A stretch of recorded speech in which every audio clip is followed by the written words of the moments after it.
One of the most delicious things I've made in a long time, chicken Alfredo piccata. You want to start with 1.5 to 2 pounds of thinly sliced chicken breast, a bag of baby spinach, an entire stick of butter. We're going to need 1 pound of fettuccine or linguine, typically like that type of pasta. I don't recommend angel hair for this. You only need 1 lemon, 1 egg. We're going to only use the yolk, a small container of heavy whipping cream, capers, 6 ounces of grated, finely shredded Parmesan cheese, salt, and also pepper. Even better if you can use white pepper. I didn't have any. We will start with zesting 1 lemon. So that's, you can just use any fine grater to grate the skin off of the lemon. You want to be careful. Don't do it hard because I don't know if the camera is picking it up, but we don't want to get we only want to get the yellow part, not the part immediately under that, which is the white part, also called the pith. That part is bitter. We only want the bright, fresh, lemony zest. All right, hot pan. We're going to use about a teaspoon to teaspoon and a half max of some neutral oil like canola or vegetable oil. And I didn't mention that because I assume that's a pantry staple that you already have. And we're just going to start to lie our thinly sliced chicken breast into the pan. Now, that amount of chicken certainly will not fit into a pan all at once. You're probably going to have to do this in at least 2 batches. Don't overcrowd the pan. Overcrowding in a pan is the enemy of browning. I'm also using a pot to boil water for the pasta. All right, you see that my pan, because it's not a nonstick, it's a stainless steel, it has developed a lovely fond, F-O-N-D. Oops, I got a tiny bit of wrapper of the butter in there. But it developed a lovely fond on it. That carries so much flavor. So we just used the butter, and I did reduce the heat quite a bit. Just use the butter to, and my spatula to kind of scrape up that flavor and clean the bottom of the pan. I poured in the entire container of cream. Once that was well mixed, I actually turned off the heat, and I'm using the residual heat to melt the entire container of the 6 ounces of Parmesan cheese.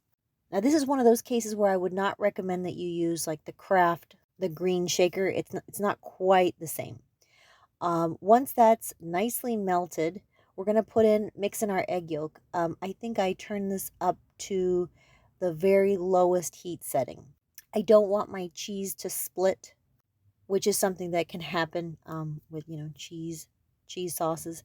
And I definitely don't want to make like scrambled eggs. So I'm gently mixing this egg yolk into my sauce on the lowest possible heat. You can't go wrong with the lowest heat. You can always cook this longer or increase the heat later, but you can't undo it if your sauce splits. Okay, I added the zest of only half of 1 lemon. Actually turned out to be enough. I was actually prepared to zest the entire lemon, but half of the lemon did the trick. And then I added about a teaspoon of black pepper. Again, you can see that there's like little black flecks. Some people don't like that in an Alfredo sauce. So I would, a restaurant would use white pepper for this. And certainly if you buy like a container of Alfredo sauce, if they use pepper, they've used white pepper. I think that looks better. But this is what I have. I use what I have. And again, it's on really low heat. I don't want to split my sauce. So, taking time. All right, now I added pretty much the entire container of capers. You do want to do that kind of slowly because I also added the juice of the capers, which has vinegar in it.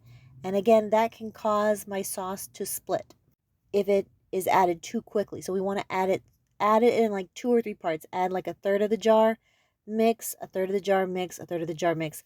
I didn't show this, but I also added the juice of half a lemon, and I added that even in parts because, again, the lemon juice can cause the cream and cheese sauce to curdle and to split, and we don't want that. So just add a few squeezes of lemon, stir, a few squeezes of lemon, stir, a few squeezes of lemon, stir.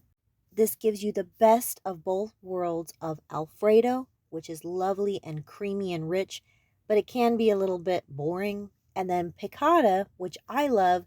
I love that bright, zesty, lemony flavor. But sometimes when I go to restaurants and I order the Piccata, the sauce is very kind of thin and watery, and I don't like that. So this is like the best of both worlds. This will give you about 6 servings. It is a highly calorific sauce. So yesterday when I made this, neither Eric nor I had breakfast. We both just had a cup of coffee in the morning, and then we both had for lunch a large plate of steamed carrots and broccoli. So be very mindful of whatever else you eat on the day that you choose to have this for your lunch or dinner. That will most definitely be a day where you will want to set your alarm clock in the morning to go for a jog or something before work.